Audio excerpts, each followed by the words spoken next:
Hi guys, well that's what happened. The first season of the Amazons, the Ring of Power series ended, a series that has been in development for more than 5 years, which has been invested $1 billion and which was supposed to beat everyone and everything in the fantasy genre. And not only, its 8th episode is already on our screens, which means that it's time not only to discuss the final episode, but also to sum up the first season in general and how it turned out, in what the series surprised, why it disappointed, and of course, what its final episode was remembered for. What secrets were revealed to us, what we were right about and where we were wrong. Well, and most importantly, do the Rings of Power still have chances for future success? Or is it time to write off this project? Lots of great stuff today, so let's get started. So first, according to the 8th series as a whole, it seems to me that it was still a little better than the previous ones, somewhere at the level of the first episode, which even give me personally some hopes for this show, which however then very quickly dissipated. Well, the ending revived these hopes again. After all, with all these gems, and there were enough of them, we will talk about these in more detail in the spoiler part. But with all these, it still looked not hopeless. Maybe due to the fact that the writers got a little tense towards the end. Or maybe because we saw at least something familiar to us from the books. I don't know, but in general, as for me, the beginning and ending of the first season turned out to be his best episodes. Even with all the fact that I still don't understand why it had to cost such a huge amount of money. By the way, the showrunners were ridiculously outraged and tried to justify themselves in anger, trying to prove how they put their whole soul into the Rings of Power. So, if we return to the series and the season as a whole, then of course, as before, the performance of some of the actors and the unsatisfactory script turned out to be the weakest components. Whatever one may say, such a picture and no temporary small successes can cover the generally weak events, dialogues, at the schoolchild level, and the embodiment all this is done by far from the most convincing actors. As for me, of course, it turned out to be a rather juicy blunder, and Amazon Studios should seriously ask his employees about the spent millions. Unfortunately, we didn't receive the corresponding equivalent to such expenses on the screen. I don't know where they squandered money in the Amazon, for yachts, cars, or a million new iPhones. I want to note that there may still be a ghostly chance that the Rings of Power are not hopeless. Well, because for almost the entire season, the remnants of at least some hope in me personally, as in many others, were dying. And in these regards, the final episode is not something that just changed radically my opinion. But the film showed at least some hints that theoretically the situation could be saved somehow.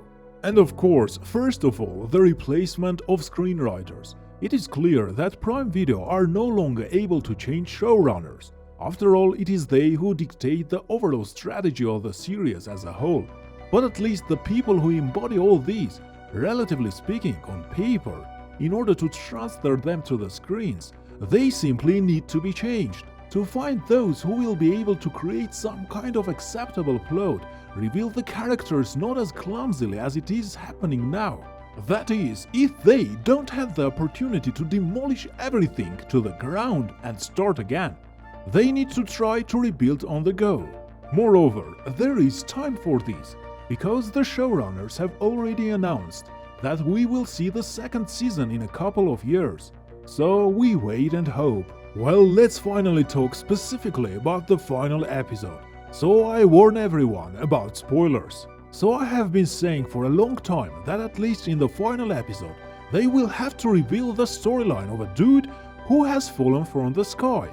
And so the episode begins with him wandering alone. He stumbles upon the same kind trio that has been looking for him for a long time, when we all find out that the alien is none other than Sauron. In the last episode, I had thoughts that maybe he would turn out to be evil, because his skills are already very similar to the demonic trinity. Although, to be honest, from the very first words of the ladies in white, I sensed some kind of a setup. Well, the Wanderer, even with all the clumsiness of the characters of the Rings of Power, where the script is lame on both legs, still didn't fit into the image of Sauron.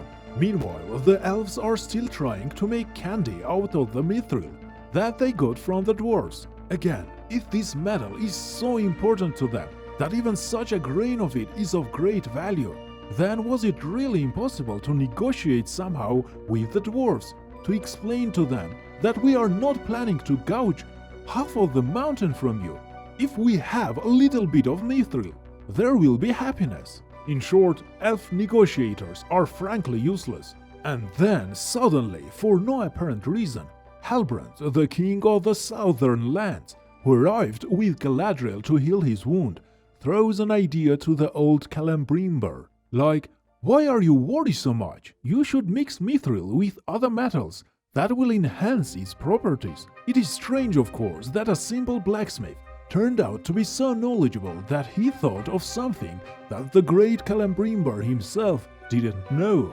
Then the first doubts already appeared in me, and they only intensified when it turned out that Galadriel also began to sense something was wrong.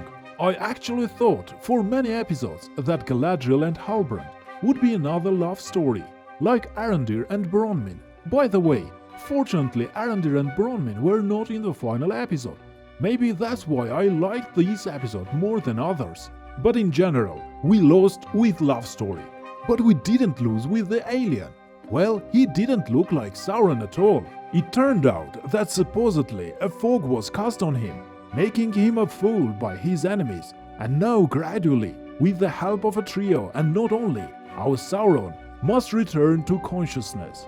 But then our hobbits, or Harfoots, suddenly came to the fore and went in search. Let's not ask how they found the old man at the right time, but that is exactly what happened. So by passing all sorts of events, the main Harfoot Cedric received a mortal wound. But Alien finally came to his senses, at least a little, when it turned out that of course he was not Sauron, but someone else, so he was good. I certainly admire the level of dialogue construction in this series. Never before did I even think that such an aspect could be so annoying and worsen the overall perception of the show so much. But nevertheless, in this story, some obscure dude who fell from the stars turned out to be not Sauron, but apparently almost equal to him, as the ladies even mixed them up. What kind of character he is now, it is difficult to say for sure. In general, it is possible that these are spirits from the Maiar people, sent by the Valar to Middle-earth to help the elves and people in the fight against the Dark Lord. Among the people, they became known as magicians or wizards. Well, in fact, we all know the most famous of them, Saruman and Gandalf. So maybe the alien will turn out to be Gandalf, as many thought before. Against this theory is the fact that Gandalf arrived in Middle-earth in the Third Era, while we have a second here. But I think that such a trifle may not be a hindrance for the writers. Well, let's get back to the elves. Their Celebrimbor is still puffing, trying to enhance the properties of mithril, and finding for this the form of a ring, which seems to be supposed to give magical power to this metal. Meanwhile, Galadriel unearthed that Halbrand was no king of the south, that the last of them died many hundreds of years ago. It is strange that the wise elves didn't know this before, but perhaps they were not very interested in the affairs of mortals. Thus we all understand that Sauron is actually Halbrand. Yes, it's true that they are trying to show us here that everything is not so simple. It seems to be much more complicated than we used to think. So Halbrand, aka Sauron, goes to Mordor to his orcs. By the way, I am interested in how the relationship between Halbrand and Adar will be shown, because Halbrand in this series flashed the phrase that he fought with his enemies. Maybe the Dark Lord sees in the face of Adar some kind of threat or competition for himself. In the meantime, with the help of a Galadriel's brother's dagger and the skill of Celebrimbor, The first 3 Elden Rings are finally ready. By the way, the process of their creation was shown quite interestingly, beautifully. Meanwhile, Elrond obviously suspected something when he found a scroll from which it became clear that Halbrand was not the king of the south. But when Elrond came and saw the new trinkets, he immediately forgot about everything else. So, as we thought, Episode 8 and the first season ended with the creation of power rings. As for the alien, we also already understood. It remains only to figure out who exactly he is. Adar was not shown to us in this episode, but here either this character is no longer so important or he was saved for the second season. By the way, Nori stayed with the alien, so now they have such an unusual duet. So this is the ending. I can't say that the series is worthy of now looking forward to the next season for another 2 years. So far, I still have a little bit of hope that the series will be able to get better. Don't forget to subscribe to our channel. Thanks everyone for watching. See you in the next one.